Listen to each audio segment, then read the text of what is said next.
Daniela Cambone back here in Las Vegas, continuing our coverage from the Stansberry Conference, and thrilled to be reunited with Keith Neumeyer, CEO of First Majestic Silver. I say that because it's been so long since we've seen each other in person. So all these interviews over the last 2 years have all been electronic. Right. This is the first time we've been face-to-face for quite some time. So fantastic. Thank you for coming out to Las Vegas. It's our pleasure. We're going to talk silver.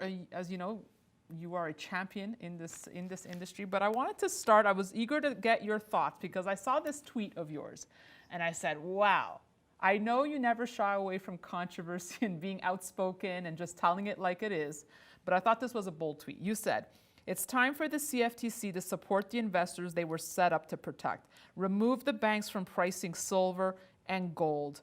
Hashtag break the Comex. Hashtag triple digit silver.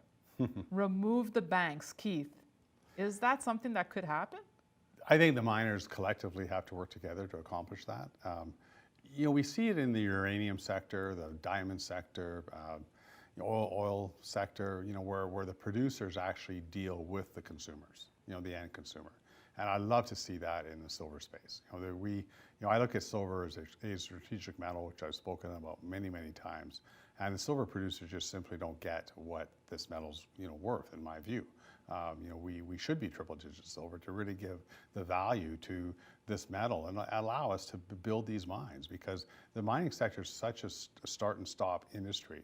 Because one day silver prices are $30, the next day they're $20. How does an executive team actually plan around that?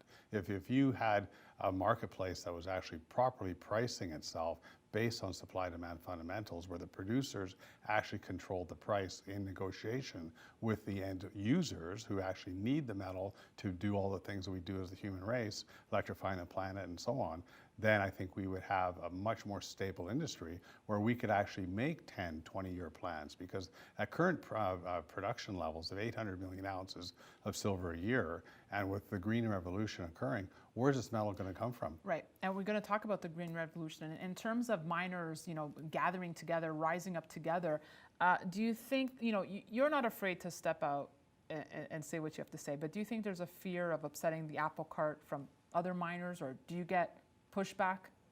Not to my face, but I can tell. But the industry doesn't. Right. I guess I'm a bit of a black sheep. I'm not part of the geological or engineering societies that most of the mining executives come from. I came from the banking sector, so I look at taking the metal out of the ground in a sustainable, profitable way, and that's all I care about. But if you're a geologist or an engineer, and nothing against geologists or engineers, right. I have many friends, and of course many employees, but they just think of it differently than I do. Do you think that the movement can also come from the people? I mean, we've seen the silver squeeze momentum, we've seen the popularity of Wall Street Silver and other Reddit pages and whatnot. But if people are fed up, how many court cases have there been, or fines against the banks? I mean, how many more have to happen until a change occurs? Right. What really frustrated me, and what really kind of, I guess, got me to write that tweet, was the chairman of the CFTC was on CNBC. So here we are, we have Reddit, the crowd, coming in to buy silver. The silver price goes from $20 to $30 over a matter of a couple of days. This clown gets interviewed on CNBC, and he says quite clearly to the interviewee, we were able to successfully tamper down the market, because if the silver price actually got any higher, it would have created so much damage. So why does a regulator actually care about price? What's going on there? Right. There's something behind the scenes. Why do they want to keep silver down? There's a lot of money on the short side. And whether it's supplying industry with cheap metal or whatever the case may be, they don't want the metal price to go higher. It's obvious. How frustrating is that on a daily basis as a CEO of a major silver miner? That's what my comments to the Silver Institute is on a constant basis, and the other executives that are running silver companies around the world, is we need to act collectively as one and pull this metal off the market. We need to stop selling our metal to the banks. We need to work directly with the end consumer, the Sonys, the Samsungs, Teslas, Volkswagens, you name it, and let's go directly to them. Want to talk about silver shortage because we spoke at the start of the year when it was happening. It seems it's happening again. A lot of mints, stopping the production of certain coins. You have your own bullion store with First Majestic. Are you starting to see that build up again? Because we're seeing premiums rising again. It's the sector is under a lot of stress. The retail buyer, which you're really referring to, is really left at the end of the whole lineup. The JP Morgans and the HSBCs who, really run the paper pricing of silver, their primary customer is the electronic manufacturers. You have the solar industry that consumes just shy of 100 million ounces of silver a year. You've got the electric car industry that consumes about 75 to 80 million ounces a year. So those two industries alone are around 200 million ounces, just rounded off, in a market where we're only producing 800 million ounces of silver. These two industries didn't exist a decade ago. And these are big buyers, and those two industries are going to continually grow. And these banks or these regulators or this noise that you see from these people that come on to CNBC, like the fellow at the CFTC, they don't want the retail buyer in this market because the retail buyer is the one that could really cause them a lot of pain. They know how much Sony is going to buy next year. They know how much Tesla is going to buy next year.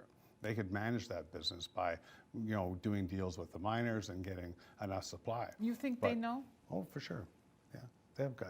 Of course, they know what we're going to produce approximately in 2022. No, I'm saying in terms of how much Tesla needs or Apple needs or.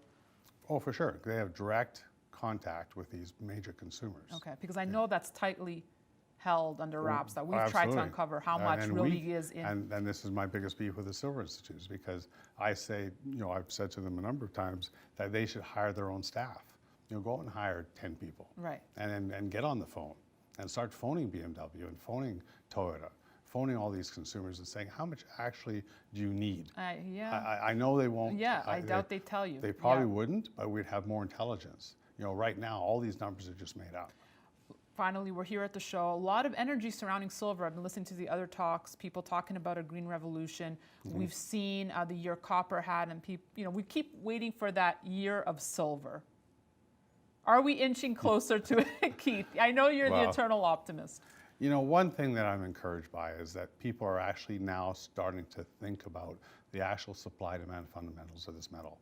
I've been now doing this for 19 years, and I've been telling people that silver is not gold. Gold is money, and silver will never be money, in my view. I know many listeners are probably freaking out when they hear me say that. But it's nothing new. I've said it many times. I look at silver as a strategic metal, something that we require as a human race to electrify the planet in the ways that we need to do that. Even this video would not be possible without silver. We need it, and its supplies are dwindling, and consumption is expanding. We need to tell that story. Good thoughts always. And again, happy to see you in person, Keith. It's wonderful as well. All right. Enjoy Vegas. And hope you enjoyed this show. We'll have much more for you coming your way. So be sure to stay tuned to stansberryinvestor.com. Thanks so much, Keith.